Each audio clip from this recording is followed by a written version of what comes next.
Hey guys, ఎలా ఉన్నారు? మన భారతదేశ చరిత్ర చూసుకుంటే ఎన్నో యుద్ధాలు జరిగాయి. ఎందరో రాజులు రాజ్యాల కోసం కొట్టుకున్నారు. ప్రజెంట్ యుద్ధం అనే టాపిక్ వస్తే యుద్ధం ఎవరి మధ్య జరిగింది, ఎందుకు జరిగింది, ఎంతమంది పాల్గొన్నారు, ఏమేం ఆయుధాలు వాడారు, ఇలాంటివి చర్చకి వస్తాయి. కానీ అన్నిటికంటే తక్కువ చర్చించేది ఆ యుద్ధం ఎక్కడ జరిగింది. ఈరోజు వీడియోలో అలాంటి ఒక ప్లేస్ గురించి మాట్లాడుకోబోతున్నాం. దాని పేరే పానిపట్.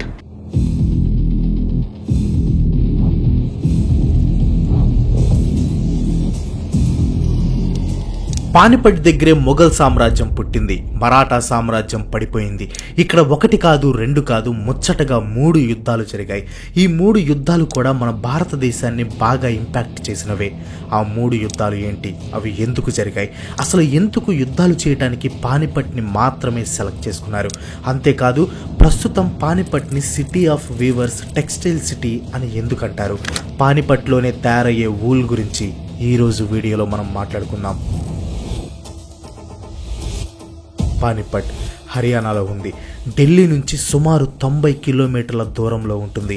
ఇక్కడే 1526, 1556, 1761లో 3 సార్లు పెద్ద పెద్ద యుద్ధాలు జరిగాయి. ఈ 3 యుద్ధాలు ఇండియన్ హిస్టరీలో చాలా ఇంపార్టెంట్. పానిపట్ కేవలం యుద్ధాలకే ఫేమస్ కాదు, దీనిని city of weavers, textile city అంటారు. ఇండియాలో అతిపెద్ద టెక్స్టైల్ ఇండస్ట్రీ ఇక్కడే ఉంది.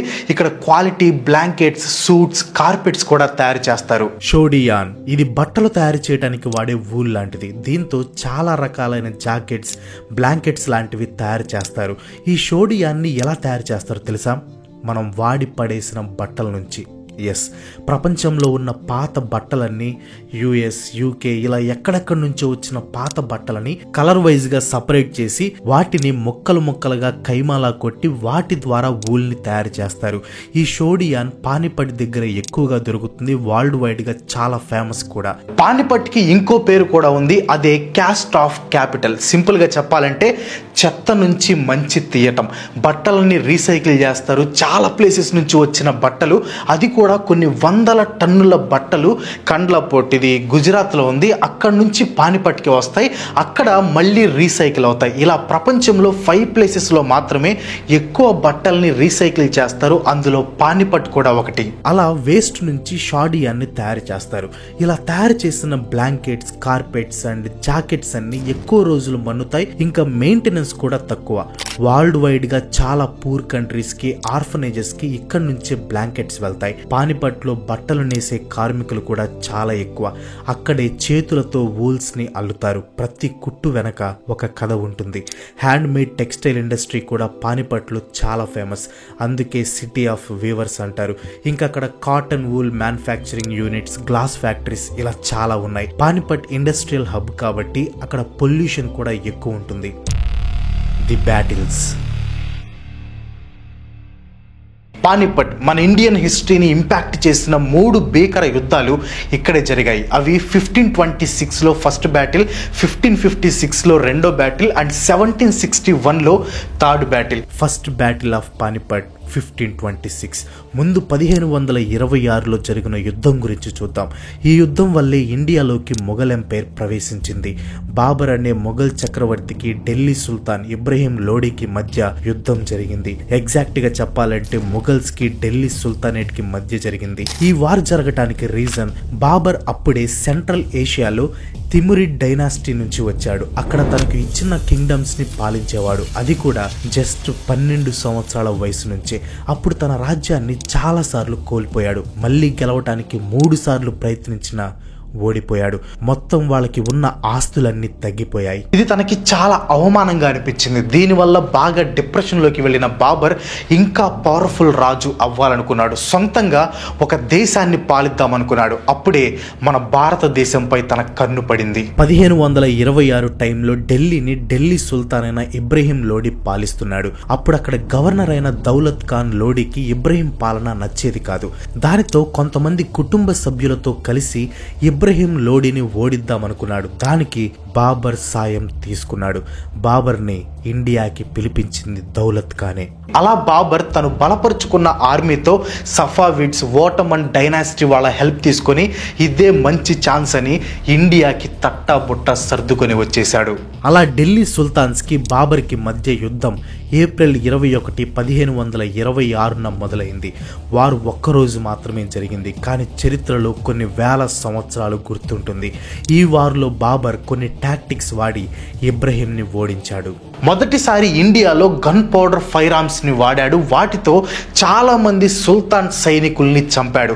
బాబర్కి యుద్ధంలో బాగా వర్కౌట్ అయిన స్ట్రాటజీ తల్గుమా స్ట్రాటజీ. ఇది ఈజీగా అర్థం అవ్వాలంటే బాహుబలి మూవీలో ప్రభాస్ కాలకేయుల్ని ఓడించడానికి త్రిశూల వ్యూహంతో యుద్ధం చేస్తారు కదా, కొంచెం అలానే ఉండిద్ది అనమాట. లెఫ్ట్, రైట్, మిడిల్ ఇలా అన్ని సైడ్స్ నుంచి అటాక్ చేసి ప్రతి సైడ్స్ కి వేరువేరుగా హెడ్స్ ని పెట్టి సుల్తాన్స్ ని ఓడించాడు. ఇలాంటి ఎన్నో వ్యూహాలు, కొత్త టాక్టిక్స్ తో, కొత్త ఆయుధాలతో, తన తెలివితేటలతో ఢిల్లీని సొంతం చేసుకున్నాడు బాబర్. తర్వాత బాబర్ భారతదేశంలో ఉన్న ప్రాచీన గుడులు, శిల్పాలు పగలగొట్టుకుంటూ మసీదులను కట్టాడు. ఇప్పుడు మన దేశంలో జరుగుతున్న Ayodhya Ram Mandir issue and Kashi temple issue ఇలా అన్నిటికీ బాబరే మూల కారణం. The second battle of Panipat 1556. సరిగ్గా పానిపట్లో మొదటి యుద్ధం జరిగిన 30 సంవత్సరాల తర్వాత పానిపట్లో మళ్ళీ పెద్ద యుద్ధం జరిగింది. ఈసారి ఈ యుద్ధం మొఘల్ చక్రవర్తి అయిన అక్బర్కి హేమ్చంద్ర విక్రమాదిత్య, పాపులర్లీ కాల్డ్ హేము, వీళ్ళిద్దరికి జరిగింది.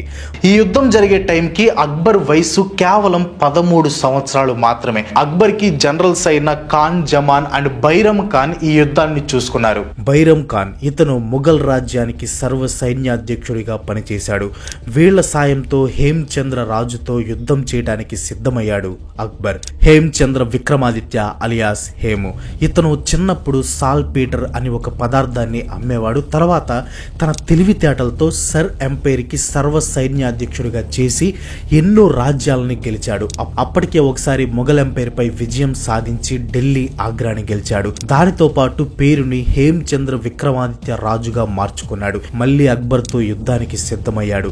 5th నవంబర్ 1556 అక్బర్ కి హేముకి యుద్ధం స్టార్ట్ అయింది. ఈ యుద్ధంలో అక్బర్, బైరం ఖాన్ వాళ్ళ సైన్యం కలిసి తెలివిగా హేమ్చంద్ర రాజుని త్వరగా చుట్టుముట్టి బాణాలు వేసి బంధించారు. దీనితో సైనికులు బలహీనపడి యుద్ధం ఓడిపోయారు.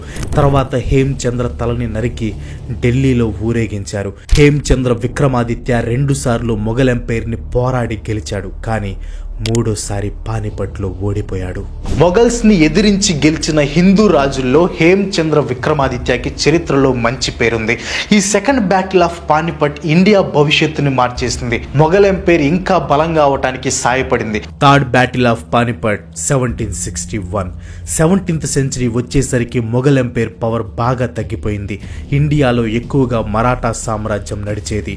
మనకి జనరల్ గా మరాఠా రాజులంటే ఛత్రపతి శివాజీ మహారాజ్ గుర్తొస్తారు. ఈయన మొఘల్స్ నుంచి భారతదేశాన్ని, హిందూ సాంప్రదాయాలని కాపాడటానికి చాలా ప్రయత్నించారు. పానిపట్లో సెకండ్ వార్ జరిగాక చాలా దశాబ్దాల తర్వాత 1761లో మళ్లీ యుద్ధం జరిగింది. ఈ యుద్ధం భారతదేశ చరిత్రలో చాలా ముఖ్యమైంది. ఈ యుద్ధం తర్వాత ఇండియాని రాజులు పాలించడం తగ్గి బ్రిటిష్ పరిపాలన మొదలైంది. ఈ యుద్ధం మరాఠా ఎంపైర్ కి, దురానీ ఎంపైర్ అంటే ఆఫ్ఘనిస్తాన్ ఎంపైర్ కి మధ్య జరిగింది. సింపుల్ గా మరాఠీస్ కి, ఆఫ్ఘాన్స్ కి మధ్య జనవరి 14, 1761 జరిగింది. మరాఠా ఎంపైర్ నుంచి ఈ యుద్ధానికి సదాశివరావు భావ్ హెడ్ గా ఉన్నారు. ఇతను శివాజీ మహారాజ్ మనవడైన ఛత్రపతి సాహు మహారాజ్ గారి దగ్గర ముఖ్య కమాండర్ గా పనిచేశారు. మరాఠా రాజ్యానికి ఎంతో నమ్మకస్తుడిగా ఉండేవారు సదాశివరావు భావ్. వీళ్ళు చాలా సార్లు మొఘల్స్ ని ఓడించి ఢిల్లీ, ఆగ్రా, మిగిలిన కొన్ని రాజ్యాలను దక్కించుకున్నారు. మిగతా రాజ్యాలని కూడా దక్కించుకోవటం కోసం యుద్ధాలు చేస్తూనే ఉన్నారు. ఈ యుద్ధంలో వీళ్ళకి ఆపోజిట్ గా ఆఫ్ఘనిస్తాన్ కి రాజైన అహ్మద్ షా దురానీ ఉన్నారు. ఈ యుద్ధం స్టార్ట్ అవడానికి రీజన్ అప్పటి వరకు ఢిల్లీని మొఘల్స్ నుంచి సాధించుకున్న మరాఠీస్ కన్ను పంజాబ్ పైన పడింది. దానితో పంజాబ్ రాజ్యం పైకి దండయాత్ర సాగించారు. అక్కడ ఉన్న ఆఫ్ఘాన్కి చెందిన రాజుని తరిమి కొట్టారు. దానితో అహ్మద్ షా దురానీ బరిలోకి దిగారు. మరాఠీలపై యుద్ధం చేయడానికి రెడీ అయ్యారు. అహ్మద్ షా దురానీ ఇతను ఆఫ్ఘనిస్తాన్కి రాజు. ఆ రాజు దురానీ కుటుంబానికి చెందినవాడు. అప్పటికే చాలా సార్లు భారత్తో యుద్ధానికి సిద్ధమైన దురానీ ఈసారి బాగా పకడ్బందీగా ప్లాన్ చేశాడు. మరాఠీల చేతుల్లో ఓడిపోయిన రాజ్యాలతో పొత్తు పెట్టుకున్నారు. ఆ రాజులకి అప్పటికే మరాఠీలపై కోపం ఉంది. దాంతో ఆఫ్ఘాన్స్ కి సపోర్ట్ చేశారు. మరాఠీలకి మాత్రం కేవలం ఢిల్లీకి రాజైన మొఘల్ రాజు సపోర్ట్ చేశారు. ఈవెన్ మరాఠాసే ఢిల్లీకి రాజుగా మొఘల్ రాజుని నియమించారు కాబట్టి మరాఠాస్ కి మొఘల్స్ నుంచి సపోర్ట్ దొరికింది. మిగతా వాళ్ళు ఎవ్వరూ మరాఠీస్ కి సపోర్ట్ చేయలేదు. యుద్ధం స్టార్ట్ అయింది. మరాఠీలను ఆఫ్ఘాన్స్ మొత్తం అన్ని వైపుల నుంచి చుట్టుముట్టారు. మరాఠా సైన్యానికి కొంత హెల్ప్ గా మొఘల్ సైన్యం ఉండేది కాబట్టి రెండు పక్కల సైనికులకు, ఏనుగులకు, గుర్రాలకి ఆహారం పెట్టాలి. కానీ మరాఠీలకు ఆహారం దొరకకుండా ఆఫ్ఘాన్స్ ఎన్నో పథకాలు అమలు చేశారు. దీంతో సైన్యం కొంచెం వీక్ అయింది. చాలా మంది ఆకలి వేసి తినడానికి ఫుడ్ లేక చనిపోయారు. జనవరి వచ్చేసరికి మరాఠీలకు అసలు ఫుడ్ దొరికేది కాదు. సైనికులు ఆకలితో చనిపోవటం కన్నా యుద్ధంలో చావటం బెటర్ అని డిసైడ్ అయ్యి యుద్ధంలో పోరాడేవాళ్ళు. ఇలా వీళ్ళు వీక్ అయ్యారని తెలుసుకున్న ఆఫ్ఘాన్స్ మరాఠా సైనికులు అండ్ సదాశివరావుని మొత్తం అన్ని వైపుల నుంచి లాక్ చేశారు. లాస్ట్ కి యుద్ధంలో ఆఫ్ఘాన్స్ గెలిచారు. ఇలా పానిపట్లో 3 ముఖ్యమైన యుద్ధాలు జరిగాయి. ఇప్పుడు అసలు ఎందుకు పానిపట్లో ఇన్ని యుద్ధాలు జరిగాయి, ఎందుకు పానిపట్ ఇంత స్పెషల్ ప్లేస్ తెలుసుకుందాం. లొకేషన్ పానిపట్ ప్రస్తుతం హర్యానాలో ఉంది. ఢిల్లీకి కేవలం 90 కిలోమీటర్ల దూరంలో ఉంటుంది. పానిపట్లో జరిగిన 3 యుద్ధాల్లో కూడా ఢిల్లీకి సంబంధించిన రాజులు పాల్గొన్నారు కాబట్టి ఢిల్లీకి దగ్గరలో ఉన్న ప్రాంతాన్ని చూసుకున్నారు. ఇంకా మన ఇండియాలోకి బయట దేశాల నుంచి వచ్చే వాళ్ళకి, ఆఫ్ఘనిస్తాన్ నుంచి వచ్చే వారికి కూడా పానిపట్ దగ్గరగా ఉంటుంది. ఢిల్లీ నుంచి వెపన్స్, మిలిటరీ, ఫుడ్ లాంటివి ఈజీగా బ్యాటిల్ గ్రౌండ్ కి తెచ్చుకోవచ్చు. యమునా నదికి ఒడ్డున ఉంటుంది. దానితో యుద్ధానికి కావలసిన అన్ని సరఫరా చేయడానికి ఈజీగా ఉండేది. అంతేకాదు పానిపట్ దగ్గరలో గ్రాండ్ ట్రంక్ రోడ్డు ఉండేది. ఈ రోడ్ నుంచి చాలా ట్రేడ్స్ జరుగుతాయి. నార్త్ ఇండియా నుంచి సెంట్రల్ ఏషియాకి ట్రంక్ రోడ్ హైవే లాంటిది. ఈ రోడ్ ని కంట్రోల్ చేసిన వాళ్ళు ట్రేడ్స్ ని కూడా కంట్రోల్ చేయొచ్చు. ఫస్ట్ పానిపట్ ని యుద్ధంలో సాధించుకుంటే అక్కడ నుంచి ఢిల్లీకి ఈజీగా వెళ్ళొచ్చు. పానిపట్ కాకుండా మిగతా ప్లేసెస్ లో యుద్ధాలు జరపాలంటే మొత్తం సైన్యం, వెపన్స్ అంతా అయితే రాజస్థాన్ ఎడారులు దాటాలి, లేదా నార్త్ లో ఉన్న పెద్ద పెద్ద అడవుల్ని దాటాలి. వాటితో పోల్చుకుంటే మంచి రోడ్డు మార్గం ఉన్న పానిపట్టే అందరికీ బెటర్ ఆప్షన్. అందుకే ఎక్కువ యుద్ధాలు పానిపట్లో జరిగాయి. నెక్స్ట్ వచ్చేసి న్యూట్రల్ గ్రౌండ్. జనరల్గా మనం క్రికెట్ ఆడాలనుకుంటే బాగా ఖాళీగా ఉన్న ప్లేస్, మనకి అనుకూలంగా ఉన్న ప్లేస్ చూసుకుంటాం. యుద్ధం చేసేవాళ్ళు కూడా గేమ్ లాంటి వారు కోసం ఖాళీగా ఉండి అన్ని అనుకూలించే భూమిని చూస్తారు. పానిపట్ సేమ్ అలాంటిదే. అక్కడ చాలా ఖాళీ ప్లేస్ ఉంటుంది. గుంటలు తక్కువ. మిగతా వాటితో పోలిస్తే అక్కడ భూమి స్ట్రాంగ్ గా ఉంటుంది. మిగతా ప్రాంతాలతో పోలిస్తే పానిపట్లో వర్షాకాలం తక్కువగా ఉంటుంది. దానితో యుద్ధానికి ఎలాంటి అంతరాయం కలగదు. కాబట్టి పానిపట్ ని యుద్ధాలు చేయడానికి మంచి ప్లేస్ గా చూస్ చేసుకునేవాళ్ళు. ఇప్పటికీ చాలా మంది యాత్రికులు మన యుద్ధాలు, చరిత్రల గురించి తెలుసుకోవాలి అని పానిపట్ కి వస్తారు. పానిపట్ ఒక టూరిస్ట్ ప్లేస్ కూడా. ఇక్కడ ఒక మ్యూజియం కూడా ఉంది. ఆ మ్యూజియంలో యుద్ధాల్లో రాజులు, సైనికులు వాడిన కొన్ని అరుదైన వస్తువులు, వెపన్స్, ఆభరణాలు ఉంటాయి. పానిపట్ ఇండియా మ్యాప్ లో ఒక చిన్న డాట్ మాత్రమే కాదు, అది మన హిస్టరీ బుక్స్ లో ఎప్పటికీ ఉండే పెద్ద చరిత్ర. పానిపట్ ఒకప్పుడు ఖాళీ ప్రదేశం. దాన్ని యుద్ధాలు చేయడానికి ఉపయోగించేవారు. కానీ ప్రస్తుతం అది సిటీ ఆఫ్ వీవర్స్ గా, ఇండియాలో ఎక్కువ టెక్స్టైల్ ఇండస్ట్రీస్ ఉన్న ప్లేస్ గా చాలా ప్రసిద్ధి పొందింది. ఒకప్పుడు ఎందరో చనిపోయిన నేలపై ఇప్పుడు పానిపట్ కొన్ని వేల మందికి ఉపాధిని ఇస్తూ ఎందరో కలల్ని తీరుస్తుంది. That's all for today. ఈ వీడియో మీకు ఎలా అనిపించిందో కింద కామెంట్లో పోస్ట్ చేయండి. ఈ వీడియో మీకు ఇన్ఫర్మేటివ్గా, ఇంట్రెస్టింగ్ అనిపిస్తే ఒక లైక్ కొట్టి మీ ఫ్రెండ్స్ అండ్ ఫ్యామిలీకి షేర్ చేయండి. అండ్ ఇలాంటి వీడియోస్ మరెన్నో చూడాలనుకుంటే వెంటనే మన ఛానల్కి సబ్స్క్రైబ్ చేసుకోండి. ఇంకో మంచి వీడియోతో మళ్ళీ కలుసుకుందాం. అంతవరకు సెలవు. Bye bye.